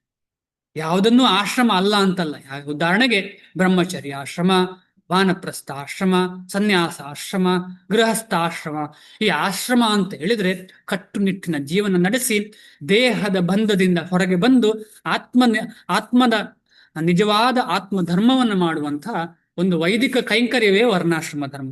ವರ್ಣಾಶ್ರಮ ಧರ್ಮದಲ್ಲಿ ಇದಕ್ಕೆಲ್ಲ ಬೇಕಾದಂಥ ವ್ಯವಸ್ಥೆ ಇದೆ. ಎಲ್ಲದಕ್ಕೂ ಬೇಕಾದಂತ ಇದನ್ನು ಹೀಗೆ ಮಾಡಿದರೆ ಹೀಗೆ ಆಗ್ತದೆ ಅಂತೇಳಿ. ಯಾವುದಾದ್ರೂ ಮನೆ ಗೃಹ ಪ್ರವೇಶ ಮಾಡಬೇಕಿದ್ರೆ ಭಗವಂತನನ್ನ ಸೇವೆ ಮಾಡಬೇಕು. ಅಂದ್ರೆ ಆ ಗ್ರಹವು ಭಗವಂತನ ಗ್ರಹ ಅಂತ ಹೇಳಿ. ಈಶಾವಾಸ್ಯಂ ಇದಂ ಸರ್ವಂ ಯತ್ಕಿಂಚಿತ್ ಜಗತ್ಯಾಂ ಜಗತ್ ತೇನ ತ್ಯಕ್ತೇನ ಭುಂಜೀತ ಮಾ ಗೃಹ ಕಸ್ಯ ಸಿದ್ಧಂ. ಈ ಮನೆ ನಂದಲ್ಲ, ಈ ಮನೆ ಭಗವಂತಂದು. ನಿಜವಾಗಿ ಹೌದು. ಯಾಕೆಂದ್ರೆ ಈ ಮನೆಯಲ್ಲಿ ಇರುವಂತಹ ಯಾವುದೇ ವಸ್ತುವನ್ನು ನಾವು ಸೃಷ್ಟಿಸ್ಲಿಕ್ಕೆ ಸಾಧ್ಯವಿಲ್ಲ. ಆದ ಕಾರಣ ಇದು ಭಗವಂತನ ಸೃಷ್ಟಿ, ಭಗವಂತನದ್ದೇ ಮನೆ. ನನಗೆ ಇಲ್ಲಿ ವಾಸ ಮಾಡುವಂತಹ ಅವಕಾಶ ಭಗವಂತ ಕೊಟ್ಟಿದ್ದಾನೆ. ಆದ ಕಾರಣ ನಾವು ಈ ಮನೆಯಲ್ಲಿ ವಾಸ ಮಾಡ್ತಾ ಮಾಡ್ತಾ ಭಗವಂತನ ಬಗ್ಗೆ ಚಿಂತೆ ಮಾಡಿದರೆ ಅದು ನಿತ್ಯ ಧರ್ಮಕ್ಕೆ ನಮ್ಮನ್ನ ಕರ್ಕೊಂಡು ಹೋಗ್ತದೆ. ಆಶ್ಚರ್ಯ ನೋಡಿ, ಇಲ್ಲಿ ಆತ್ಮದ ಬಗ್ಗೆ ಎಲ್ಲರೂ ಯಾವ ರೀತಿಯಲ್ಲಿ ಥಿಂಕ್ ಮಾಡ್ತಾರೆ ಅಂತ ಹೇಳಿ ಈ ಶ್ಲೋಕ ಹೇಳ್ತಾರೆ. ಏನೇನೆಲ್ಲ ಥಿಂಕ್ ಮಾಡ್ತಾರೆ ಆತ್ಮದ ಬಗ್ಗೆ ಅಂತೇಳಿ. ಯಾಕಂದ್ರೆ ನಾವು ಯಾರು ಆತ್ಮವನ್ನು ನೋಡಿಲ್ಲ. ಇಷ್ಟೆಲ್ಲ ಮಾತಾಡ್ತೇವೆ, ನಾನು ನೋಡಿಲ್ಲ, ನೀವು ನೋಡಿಲ್ಲ. ಆದ್ರೆ ಆತ್ಮದ ಒಂದು ಕುರುಹು ನಮಗೆ ಗೊತ್ತು. ಅದೇನು ಅಂತ ಹೇಳಿದ್ರೆ ಪ್ರಜ್ಞೆ. ಆದ್ರೆ ನೇರವಾಗಿ ಆತ್ಮ ದರ್ಶನ ಆಗ್ಲಿಲ್ಲ, ನಮಗೆ ಭಗವದ್ ದರ್ಶನ ಆಗಿಲ್ಲ. ಆದ್ರೆ ನೋಡಿದವರು ಏನ್ ಹೇಳ್ತಾರೆ, ನೋಡದವರು ಏನ್ ಹೇಳ್ತಾರೆ ಎಲ್ಲ ಇಲ್ಲಿ ನೋಡೋಣ. ಈಗ 29ನೇ ಶ್ಲೋಕ. ಆಶ್ಚರ್ಯವತ್ ಪಶ್ಯತಿ ಕಶ್ಚಿದೇನ, ಆಶ್ಚರ್ಯವತ್ ಪಶ್ಯತಿ ಕಶ್ಚಿದೇನಂ, ಆಶ್ಚರ್ಯವದ್ವದತಿ ತಥೈವ ಚಾನ್ಯಃ, ಆಶ್ಚರ್ಯವಚ್ಚೈನಮನ್ಯಃ ಶೃಣೋತಿ, ಶ್ರುತ್ವಾಪ್ಯೇನಂ ವೇದ ನ ಚೈವ ಕಶ್ಚಿತ್. ಶಿಲಪ್ರಭುಪಾದರಿಂದ ಅನುವಾದ ಮತ್ತು ಭಾವಾರ್ಥ ತಾತ್ಪರ್ಯ. ಕೆಲವರು ಆತ್ಮನನ್ನು ಆಶ್ಚರ್ಯದಿಂದ ಕಾಣುತ್ತಾರೆ, ಆಶ್ಚರ್ಯದಿಂದ ಕಾಣುತ್ತಾರೆ. ಕೆಲವರಿಗೆ ಗೊತ್ತಿಲ್ಲ, ಓ ಈ ತರ ಎಲ್ಲ ನಡೀತಾ ಉಂಟಲ್ಲ, ಅದು ಹೇಗೆ ನಡೀತಾ ಉಂಟು, ಈ ಮನುಷ್ಯ ನಡೀತಾ ಇದ್ದಾನೆ, ಬಂಡೆಕಲ್ಲು ನಡೀತಾ ಇಲ್ಲ, ಏನು ವ್ಯತ್ಯಾಸ? ಓ ಏನೋ ಒಂದು ಆತ್ಮ ಅಂತ ಉಂಟಂತೆ. ಆಶ್ಚರ್ಯ ಅಲ್ವಾ? ಆಶ್ಚರ್ಯ. ಕೆಲವರು ಅವನನ್ನು ಆಶ್ಚರ್ಯಕರ ಎಂದು ವರ್ಣಿಸುತ್ತಾರೆ. ಅಂದ್ರೆ ಯಾರು ಅದನ್ನು ತಿಳ್ಕೊಂಡಿದ್ದಾರೆ ಎಕ್ಸ್ಪ್ಲೇನ್ ಮಾಡ್ಲಿಕ್ಕೆ ಶುರು ಮಾಡ್ತಾರೆ. ಆ ಆತ್ಮದ ಬಗ್ಗೆ ಕೇಶ ಬಾಲಾಗ್ರ ಶತ ಭಾಗಸ್ಯ ಶತದಾ ಕಲ್ಪಿತಸ್ಯ, ಹೀಗೆ ಆತ್ಮದ ಬಗ್ಗೆ ವಿಶ್ಲೇಷಣೆ. ಇಲ್ಲೆಲ್ಲ ಈಗ ಬಂದಿದ್ದಲ್ಲ ಆತ್ಮದ ಬಗ್ಗೆ ವಿಶ್ಲೇಷಣೆ. ಕೊಲ್ಲಿಕ್ಕೆ ಆಗುದಿಲ್ಲ, ತೊಳಿಲಿಕ್ಕೆ ಆಗುದಿಲ್ಲ, ಸುಡ್ಲಿಕ್ಕೆ ಆಗುದಿಲ್ಲ, ಎಲ್ಲ ಕಡೆ ಓಡಾಡುವಂತ ಶಕ್ತಿ ಇರುವಂತದ್ದು ಆತ್ಮ, ಹೀಗೆಲ್ಲ ನಾವು ಅರ್ಥ ಮಾಡ್ಕೊಂಡಿದ್ದೇವೆ. ಮತ್ತೆ ಕೆಲವರು ಅವನು ಆಶ್ಚರ್ಯಕರ ಎನ್ನುವ ಮಾತನ್ನು ಕೇಳುತ್ತಾರೆ, ಬೇರೆಯವರಿಂದ ಕೇಳ್ತಾರೆ. ಓ ಅವರು ಭಯಂಕರ ಆಶ್ಚರ್ಯ ಈ ಆತ್ಮ ಅಂತ ಹೇಳೋದು, ಮಹಾ ಆಶ್ಚರ್ಯ ಪಡುವಂಥ ವಿಷಯ ಈ ಆತ್ಮದ ಬಗ್ಗೆ ಕೇಳೋದು. ಇನ್ನು ಕೆಲವರಾದರೂ ಅವನ ವಿಷಯ ಕೇಳಿದರೂ ಒಂದಿಷ್ಟು ಅರ್ಥ ಮಾಡಿಕೊಳ್ಳಲಾರರು, ಸ್ವಲ್ಪ ಕೂಡ ಅರ್ಥ ಆಗುದಿಲ್ಲ. ಆತ್ಮ ಅಂತ ಹೇಳಿದ್ರೆ ಇಲ್ಲ, ಆತ್ಮ ಗೀತ್ಮ ಏನು ಇಲ್ಲ, ಏನು ಇಲ್ಲ ಆತ್ಮ ಗೀತ್ಮ. ಅದ್ಯಾರು? ನಾಸ್ತಿಕರು. ಅರ್ಥ ಮಾಡ್ಲಿಕ್ಕೆ ಇಂಟ್ರೆಸ್ಟೇ ಇಲ್ಲ. ಯಾಕೆಂತ ಹೇಳಿದ್ರೆ ಅದು ತಿಳ್ಕೊಂಡ್ರೆ ಅಯ್ಯೋ ಇನ್ನು ಸಾವು ಬರುತ್ತಲ್ಲ, ನೆಗೆಟಿವ್ ಆಗಿ ಥಿಂಕ್ ಮಾಡ್ತೇನೆ. ಸಾವು ಅಂತ ಹೇಳಿದ್ರೆ ನೆಗೆಟಿವ್, ಹುಟ್ಟು ಅಂತ ಹೇಳಿದ್ರೆ ಪಾಸಿಟಿವ್. ಆದ್ರೆ ಈ ಜಗತ್ತಿನಲ್ಲಿ ಪಾಸಿಟಿವ್ ನೆಗೆಟಿವ್ ಏನೂ ಇಲ್ಲ, ಎಲ್ಲವೂ ನೆಗೆಟಿವ್ ಅಂತ ಶ್ರೀಲ ಪ್ರಭುಪಾದ ಹೇಳ್ತಾರೆ. ಈ ಜಗತ್ತಿನಲ್ಲಿ ಪಾಸಿಟಿವ್ ಧನ ಮತ್ತು ಋಣ ಅಂತ ಯಾವುದೂ ಇಲ್ಲ, ಎಲ್ಲವೂ ಋಣವೇ. ಧನ ಒಂದೇ, ಅದು ಭಗವಂತನ ಸೇವೆ ಮಾಡೋದೊಂದೇ ಧನ, ಬೇರೆ ಯಾವುದೂ ಧನ ಇಲ್ಲ ಇಲ್ಲಿ ಈ ಜಗತ್ತಿನಲ್ಲಿ. ನಾವೆಲ್ಲ ಮಾಡ್ತಿದ್ದೇವಲ್ಲ ಈ ಒಂದು ಕನಸಿನ ಪ್ರಪಂಚದಲ್ಲಿ ಏನೆಲ್ಲ ಕಾರ್ಯಗಳು ಮಾಡ್ತಾ ಇದ್ದೇವೆ ಅದೆಲ್ಲ ಋಣ, ಧನ ಅಲ್ಲ ಅದು. ಆ ಒಂದು ಭೌತಿಕವಾದ ಋಣದಿಂದ ಪುನಃ ಪುನಃ ಪುನಃ ಈ ಚಕ್ರಕ್ಕೆ, ಜನ್ಮ ಮೃತ್ಯು ಜರಾ ವ್ಯಾಧಿ ಚಕ್ರಕ್ಕೆ ನಾವು ಬರ್ತೇವೆ. ಆ ಋಣದಿಂದ ಹೊರಗೆ ಬಂದರೆ ನಾವು ನಿಜವಾದ ಧನವಾದಂತಹ ಭಗವಂತನ ಸೇವೆ ಮಾಡುವಾಗ ಮಾತ್ರ ನಾವು ಈ ಒಂದು ಚಕ್ರದಿಂದ ಹೊರಗೆ ಬರ್ಲಿಕ್ಕೆ ಸಾಧ್ಯ. ಭಾವಾರ್ಥ: ಗೀತೋಪನಿಷತ್ತಿಗೆ ಬಹುಮಟ್ಟಿಗೆ ಉಪನಿಷತ್ತಿನ ತತ್ವಗಳೇ ಆಧಾರ. ಅಂದ್ರೆ ಭಗವದ್ಗೀತೆಗೂ ಉಪನಿಷತ್ತಿಗೂ ವ್ಯತ್ಯಾಸ ಇಲ್ಲ ಅಂತ ಅರ್ಥ. ಯಾಕೆ ಅಂತ ಹೇಳಿದ್ರೆ ಭಗವಂತನೇ ಕೊಡುವಂಥದ್ದು ಉಪನಿಷತ್ತು, ಭಗವಂತನೇ ಹೇಳಿದ್ದು ಗೀತೆ. ಮುಂದೆ ಬರ್ತದೆ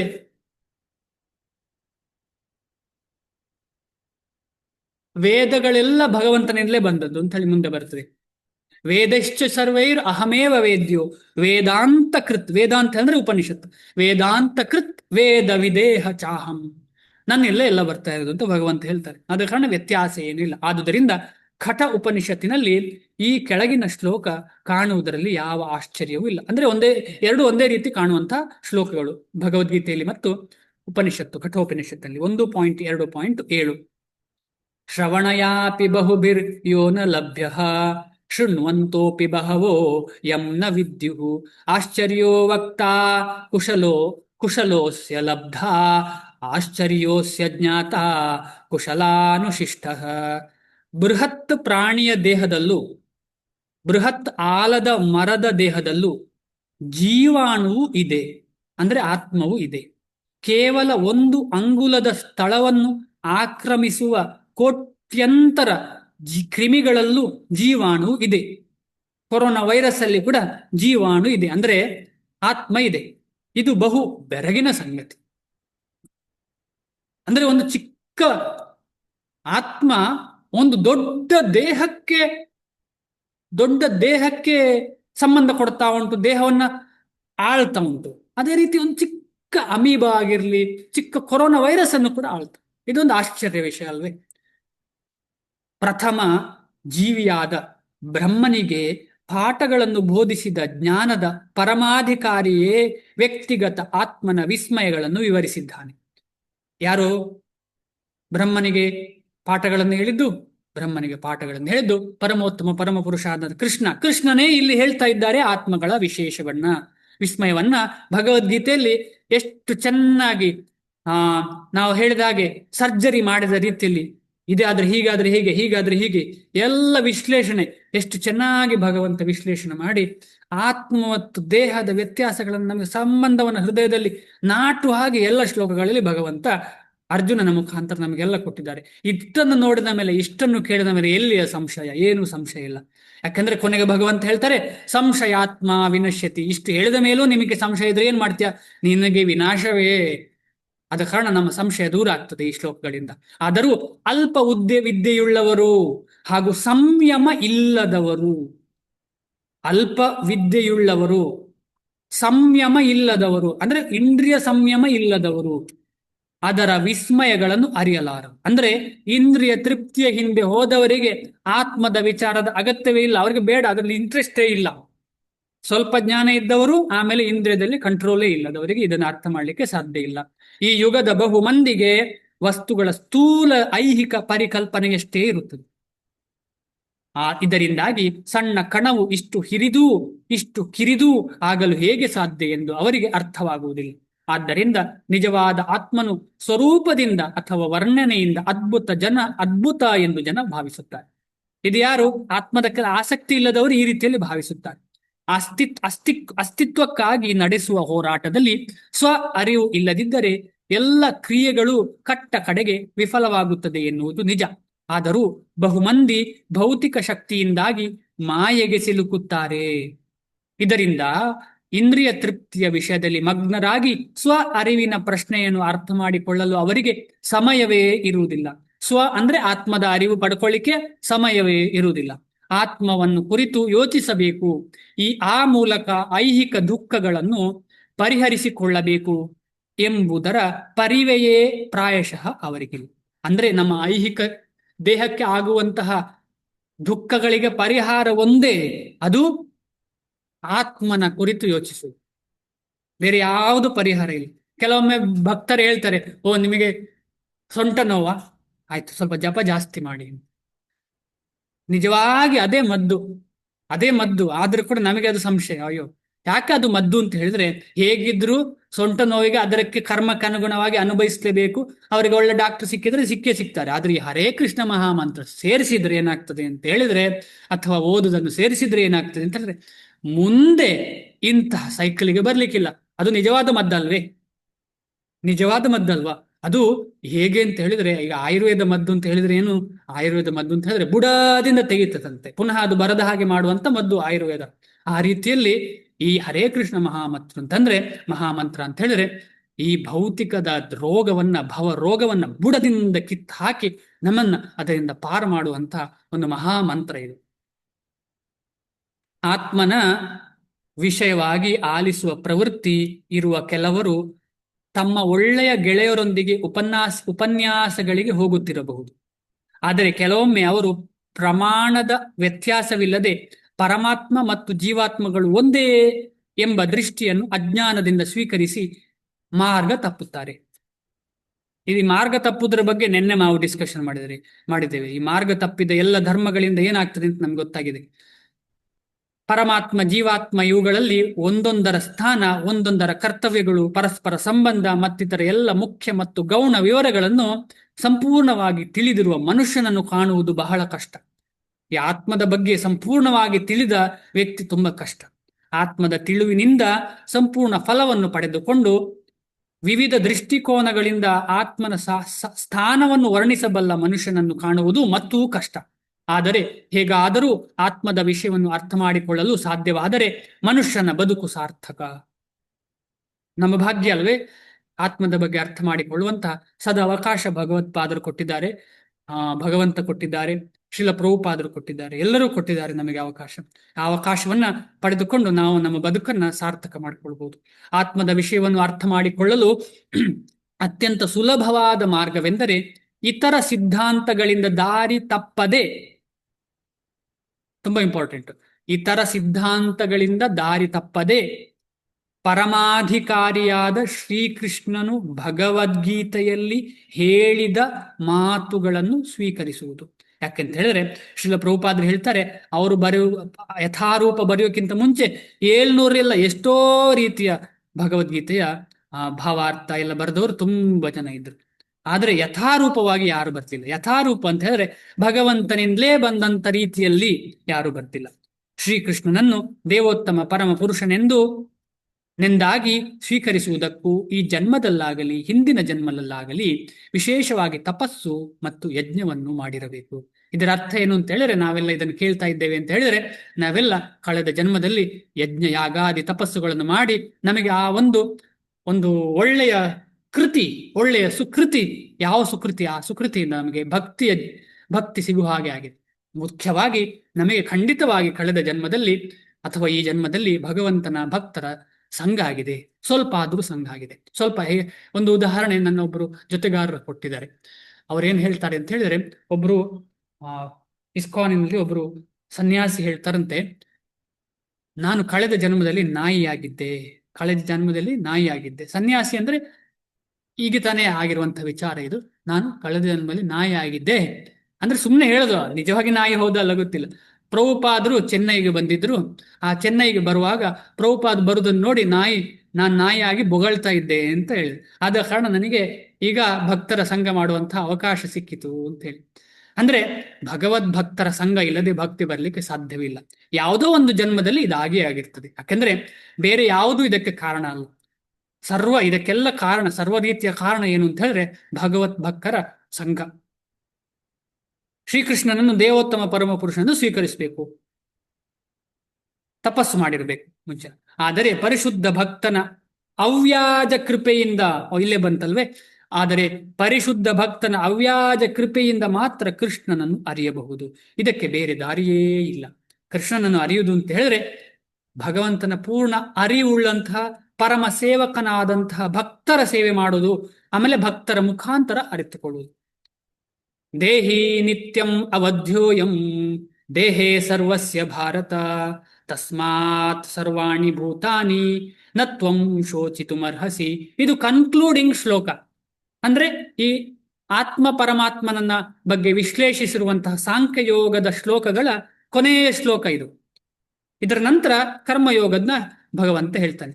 ಕರ್ಮಯೋಗವನ್ನು ಅಂದ್ರೆ ಆತ್ಮ ಮತ್ತು ದೇಹದ ವ್ಯತ್ಯಾಸ ಗೊತ್ತಾದ ಮೇಲೆ ಈ ಆತ್ಮ ಬಂಧೆಯಲ್ಲಿರುವಂತಹ, ಈ ದೇಹದಲ್ಲಿ ಬಂಧಿಯಾದಂತಹ ಆತ್ಮ ಯಾವ ರೀತಿಯಲ್ಲಿ ಕರ್ಮ ಮಾಡಬೇಕು, ಯಾವ ರೀತಿಯಲ್ಲಿ ಜ್ಞಾನ ಸಂಪಾದನೆ ಮಾಡಬೇಕು, ಯಾವ ರೀತಿಯಲ್ಲಿ ಈ ರೀತಿ ಜೀವನ ನಡೆಸಬೇಕು ಅಂತ ಹೇಳಿದ್ರೆ ವಿಶ್ಲೇಷಣೆ ಮುಂದಿನ ಶ್ಲೋಕಗಳಲ್ಲಿ ಭಗವಂತ ಕೊಡ್ತಾನೆ.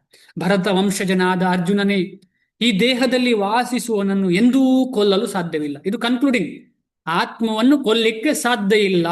ಆದುದರಿಂದ ನೀನು ಯಾವ ಜೀವಿಗಾಗಿಯೂ ದುಃಖಿಸುವ ಕಾರಣವಿಲ್ಲ. ಅಂದ್ರೆ ದೇಹಧಾರಿಯಾದಂಥ ಯಾರಿಗೂ ನೀನು ದುಃಖಿಸುವ ಅಗತ್ಯವೇ ಇಲ್ಲ. ಯಾಕೆಂದ್ರೆ ನೀನು ಇದಕ್ಕೆ ಬರೀ ಕಾರಣನಲ್ಲ, ನೀನು ಏನು ಬರೀ ನಿಮಿತ್ತ ಅಷ್ಟೇ. ಭಾವಾರ್ಥ: ಅವಿಕಾರಿಯಾದ ಆತ್ಮವನ್ನು ಕುರಿತು, ಅವಿಕಾರಿಯಾದ ಅಂದ್ರೆ ವಿಕಾರವಿಲ್ಲದೆ, ಷಡ್ವಿಕಾರ ಇರುವುದು ದೇಹಕ್ಕೆ, ಆತ್ಮಕ್ಕೆ ಇಲ್ಲ. ಅವಿಕಾರಿಯಾದ ಆತ್ಮವನ್ನು ಕುರಿತ ಬೋಧನೆಯ ಅಧ್ಯಾಯವನ್ನು ಭಗವಂತನು ಈಗ ಮುಕ್ತಾಯಗೊಳಿಸುತ್ತಾನೆ. ನಿತ್ಯವಾದ ಆತ್ಮವನ್ನು ಹಲವು ವಿಧಗಳಲ್ಲಿ ವರ್ಣಿಸಿ ಶ್ರೀಕೃಷ್ಣನು ಆತ್ಮಕ್ಕೆ ಸಾವಿಲ್ಲ ಮತ್ತು ದೇಹವು ಅಶಾಶ್ವತ ಎನ್ನುವುದನ್ನು ತೋರಿಸಿಕೊಡುತ್ತಾನೆ. ಆದುದರಿಂದ ಕ್ಷತ್ರಿಯನಾದ ಅರ್ಜುನನು ತನ್ನ ತಾತ ಮತ್ತು ಗುರುಗಳು ಯಾರು ಭೀಷ್ಮ ಮತ್ತು ದ್ರೋಣರು ಸಾಯುತ್ತಾರೆ ಎಂಬ ಭಯದಿಂದ ಕರ್ತವ್ಯಚ್ಯುತನಾಗಬಾರದು. ಶ್ರೀಕೃಷ್ಣನ ಅಧಿಕಾರ ವಾಣಿಯಿಂದ ನಾವು ಕಲಿಯಬೇಕಾದದ್ದು ಆತ್ಮವೇ ಇಲ್ಲ ಎನ್ನುವುದಲ್ಲ. ಐಹಿಕ ಬೆಳವಣಿಗೆಯ ಒಂದು ನಿರ್ದಿಷ್ಟ ಘಟ್ಟದಲ್ಲಿ ರಾಸಾಯನಿಕ ವಸ್ತುಗಳ ಪರಸ್ಪರ ಕ್ರಿಯೆಯಿಂದ ಜೀವದ ಲಕ್ಷಣಗಳು ಸೃಷ್ಟಿಯಾಗುತ್ತವೆ ಎಂದೂ ಅಲ್ಲ. ಆತ್ಮ ಇಲ್ಲ ಅಂತಲೂ ಅಲ್ಲ, ರಾಸಾಯನಿಕ ವಸ್ತುಗಳಿಂದ ಆತ್ಮದ ಸೃಷ್ಟಿಯಾಗ್ತದೆ ಅಂತಲೂ ಅಲ್ಲ. ಆದರೆ ಐಹಿಕ ದೇಹದಿಂದ ಭಿನ್ನವಾದ ಆತ್ಮವಿದೆ ಎಂದು ನಂಬಬೇಕು. ಆತ್ಮವು ನಿತ್ಯವಾದುದು ಎಂದ ಮಾತ್ರಕ್ಕೆ ಹಿಂಸೆಗೆ ಪ್ರೋತ್ಸಾಹವಿದೆ ಎಂದಲ್ಲ. ಯುದ್ಧ ಕಾಲದಲ್ಲಿ ವಾಸ್ತವವಾಗಿ ಅದರ ಅಗತ್ಯವಿದ್ದಾಗ ಹಿಂಸೆಯ ಉತ್ಸಾಹವನ್ನು ಅದು ಕುಗ್ಗಿಸುವುದಿಲ್ಲ. ಆದರೆ ಆ ಅಗತ್ಯವನ್ನು ಭಗವಂತನ ಸಮ್ಮತಿಗೆ ಅನುಗುಣವಾಗಿ ನಿರ್ಧರಿಸಬೇಕಲ್ಲದೆ ಮನಸ್ಸು ಬಂದಂತಲ್ಲ. ಈ ಭಾವಾರ್ಥದಲ್ಲಿ ಹೇಳಿದ್ದು ಮುಂಚೆಲ್ಲ ಹೇಳಿದ್ದನ್ನ ಇಲ್ಲಿ ಒಂದು ಸಾರಾಂಶವಾಗಿ ಹೇಳಿದ್ದಾರೆ ಪ್ರಭುಪಾದರು. ಇದರ ಬಗ್ಗೆ ತುಂಬಾ ಡಿಸ್ಕಷನ್ ಆಗಿದೆ ಇಷ್ಟರೊತ್ತಿಗೆ. ಇಷ್ಟು ಹೇಳಿ ಇವತ್ತಿನ ಕ್ಲಾಸನ್ನು ನಿಲ್ಲಿಸೋಣ. ಏನಾದರೂ ಪ್ರಶ್ನೆ ಇದ್ರೆ ಡಿಸ್ಕಷನ್ ಮಾಡೋಣ. ನಾಳೆ ಕ್ಲಾಸ್ ಇರೋದಿಲ್ಲ. ಇನ್ನು ನೆಕ್ಸ್ಟ್ ಕ್ಲಾಸು ಸೋಮವಾರ.